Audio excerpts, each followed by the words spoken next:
গণহত্যাকারী খুনি হাসিনা আজকে ছাত্রদের উদ্দেশ্যে বক্তব্য দিয়েছেন এবং তিনি মিথ্যাচার করেছেন। তিনি তার গণহত্যা নিয়ে সাফাই গেয়েছেন।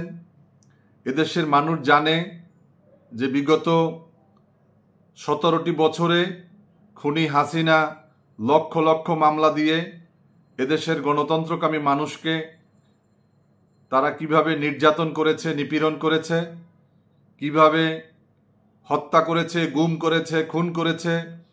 1 কোটির বেশি মামলায় আসামি করা হয়েছে এবং বিগত ছাত্র জনতার আন্দোলনে কিভাবে বুলডোজার চালিয়ে কিভাবে দেশের ছাত্র জনতার উপরে হত্যা করেছে, গণহত্যা চালিয়েছে, তা এদেশের মানুষের অজানা নয়। খুনি হাসিনার কাছ থেকে ওই সময়ের ঘটনা জানতে হবে না এদেশের মানুষের, কারণ প্রতি ঘরে ঘরেই আমরা লাশ পেয়েছি। আমরা দেখেছি খুনি হাসিনা ঘরে ঘরে চাকরি দেওয়ার কথা বলে তিনি ঘরে ঘরে লাশ উপহার দিয়েছিলেন। আজকে তার বক্তব্যের সাথে সাথে যেই সমস্ত দামাল ছেলেরা এই 32 নম্বরের কাশিমবাজার কুটির ষড়যন্ত্রের বাড়ি, এই চক্রান্ত এবং ষড়যন্ত্রের মধ্য দিয়ে মুক্তিযুদ্ধের পরে যেই বাড়ি থেকে এদেশের গণতন্ত্রের বিরুদ্ধে, মানবতার বিরুদ্ধে, স্বাধীনতার বিরুদ্ধে, সার্বভৌমত্বের বিরুদ্ধে যেই সমস্ত চক্রান্ত হতো, সেই 32 নম্বর বাড়িটিতে যারা অগ্নিসংযোগ করেছে, যেই সমস্ত যারা সেখানে গিয়ে এই ঘটনা ঘটিয়েছে, সেই বিপ্লবীদেরকে আমি বাংলাদেশ লেবার পার্টির পক্ষ থেকে সালাম জানাই, শ্রদ্ধা জানাই, স্নেহ জানাই, তাদের প্রতি ভালোবাসা। আমরা বিশ্বাস করি যে বাংলাদেশের আমাদের বিভিন্ন মত থাকতে পারে রাজনৈতিক দলগুলোর মধ্যে, আমাদের ভিতরে বিভিন্ন ধরনের প্রতিযোগিতা থাকবে, বিভিন্ন বক্তব্য, আমরা আমাদের একে অপরের দোষ ত্রুটি আমরা ধরব। আমরা এই বর্তমান যেই অন্তর্বর্তীকালীন সরকার আছে তাদের দেশ পরিচালনা, তাদের কর্মকাণ্ড নিয়ে আমরা বিভিন্ন সময় বিভিন্ন বক্তব্য রাখব। তবে আমরা একটা জায়গাতে ঐক্যমত্য, একটা জায়গাতে আমরা একমত যে আমরা এই ফ্যাসিবাদের আস্তানা বাংলাদেশে থাকবে না। আওয়ামী লীগের রাজনীতি বাংলাদেশে করার কোনো অধিকার নেই। আওয়ামী লীগকে নিষিদ্ধ করতে হবে, আওয়ামী লীগের রাজনীতি নিষিদ্ধ করতে হবে, তাদের দোসরদেরকে গ্রেপ্তার করতে হবে। আমরা দেখেছি যে আওয়ামী লীগের এখনও বিভিন্ন জায়গাতে আমরা দেখেছি এখনও এই বাংলাদেশের গণতন্ত্রকামী মানুষ এই আওয়ামী লীগের নেতা কর্মীদের দ্বারা বিভিন্ন জায়গাতে এখনও হামলার শিকার হচ্ছে। এখনও প্রশাসনের রন্ধ্রে রন্ধ্রে আজকে ফ্যাসিবাদের দোসররা তারা এখনও আসন গেড়ে আছে। এখনও সর্বোচ্চ আদালত থেকে শুরু করে একবারে সর্বনিম্ন জায়গাগুলোতে গ্রামের চৌকিদার পর্যন্ত আজকে এই হাসিনার সেই পরাজয়কে তারা মেনে নিতে পারেনি।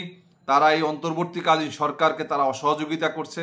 আজকে যারা আমরা গণতান্ত্রিক শক্তি, আমাদের ছাত্র জনতার আন্দোলনে যে আমরা ভূমিকা রেখেছি, আমাদেরকে তারা আজকে অসহযোগিতা করছে।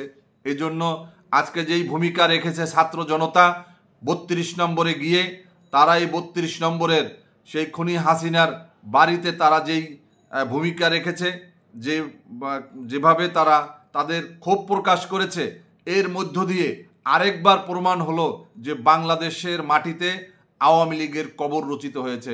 এর মধ্য দিয়ে আবারও প্রমাণিত হলো যে বাংলাদেশে আওয়ামী লীগের আস্তানা আমরা কোনোভাবে আমরা মেনে নেব না। আমরা কোনোভাবে আওয়ামী লীগের রাজনীতি আমরা মেনে নেব না। আমরা দেখেছি যে ইতিমধ্যে বিভিন্ন রাজনৈতিক দলে আওয়ামী লীগের নেতাকর্মীদের আশ্রয় প্রশ্রয় দেওয়া শুরু হয়েছে। বিভিন্ন রাজনৈতিক দলে ইতিমধ্যে দেখছি বিভিন্নভাবে পুনর্বাসনের ব্যবস্থা করা হয়েছে। বিগত 17টি বছরে আওয়ামী লীগ এবং আওয়ামী লীগের নেতাকর্মীরা আমাদের জাতীয়তাবাদী শক্তি, ধর্মীয় মূল্যবোধে বিশ্বাসী শক্তিকে ঘুমোতে দেয়নি বাড়িতে। তাদেরকে মামলা, হামলা, নির্যাতন, নিপীড়নের মধ্য দিয়ে আমাদেরকে সেই 17টি বছর তারা পেরেশানির ভিতরে রেখেছে। আমি নিজেও প্রায় অসংখ্য মামলা এবং আমার উপরে আওয়ামী সন্ত্রাসীরা হামলা করেছিল, আওয়ামী লীগের নির্যাতন, নিপীড়নের চিহ্ন বহন করে আমরা এই আন্দোলন সংগ্রাম করেছি। সংগ্রামী বন্ধুরা, আওয়ামী লীগের যে আস্তানাকে আমাদেরকে যেভাবে মূলোৎপাটন করতে হবে, তেমনিভাবে আজকে সাইবার যুদ্ধে আমাদেরকে অংশ নিতে হবে। আওয়ামী লীগের কোনো পেজ, আওয়ামী লীগের ফেসবুক অ্যাকাউন্ট, এগুলোকে আমাদের টার্গেট করতে হবে, তাদের ওয়েবসাইট হ্যাক করতে হবে। এগুলোর করে তাদেরকে রাজপথে যেমন মোকাবেলা করব, তেমনি আমরা তাদেরকে সেই সামাজিক যোগাযোগ মাধ্যম থেকেও আমরা তাদেরকে বিচ্ছিন্ন করতে হবে। আমি আমাদের যেই সমস্ত ইঞ্জিনিয়াররা রয়েছেন, যেই সমস্ত আইটি বিশেষজ্ঞরা রয়েছেন, আপনারা টার্গেট করে করে তারপর আপনার যার যার জায়গা থেকে আপনারা এই ভূমিকা রাখুন। আওয়ামী লীগের কোনো বক্তব্য, খুনি হাসিনার কোনো বক্তব্য বাংলাদেশের কোনো টিভি চ্যানেল দেখাতে পারবে না, বাংলাদেশে কোনো পত্রিকায় নিউজ করতে পারবে না। আমরা দেখেছি যে তারুণ্যের অহংকার তারেক রহমানের বক্তব্য নিষিদ্ধ করা হয়েছিল এই আদালতের ঘাড়ে বন্দুক রেখে। আমরা আদালতের ঘাড়ে বন্দুক না রেখে আমাদের সমস্ত মিডিয়াদেরকে আমরা সাবধান করতে চাই, হাসিনা এবং আওয়ামী লীগের কোনো নিউজ কোনো পত্রিকা করতে পারবে না, কোনো টিভি চ্যানেল দেখাতে পারবে না, কোনো রেডিও সম্প্রচার করতে পারবে না। যারা করবে তাদের বিরুদ্ধে আমাদের ব্যবস্থা নিতে হবে। ছাত্র জনতাকে তাদের রুখে দাঁড়াতে হবে, আমরা রুখে দাঁড়াবো। আমরা কোনোভাবে এটাকে বিনা চ্যালেঞ্জে ছেড়ে দেব না। আওয়ামী লীগের রাজনীতি বাংলাদেশে আগামী 20 বছর যেন আওয়ামী লীগ মাথা তুলে দাঁড়াতে না পারে।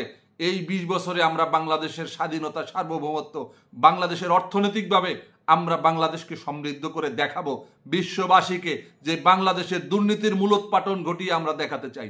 আমরা স্বজনপ্রীতির মূলোৎপাটন, আমরা পরিবারতন্ত্রের বিরুদ্ধে, আমরা সমস্ত রাজনৈতিকভাবে আমরা একটা খাই খাই এবং লুটপাটের গণতন্ত্র বাংলাদেশে আমরা দেখতে চাই না।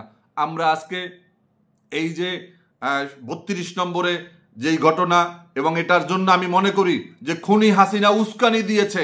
খুনি হাসিনা আজকে বক্তব্য না দিলে আজকে এই ঘটনা ঘটতো না, এবং এভাবে করে আমাদেরকে ফ্যাসিবাদের মুক্ত বাংলাদেশ গড়ার জন্য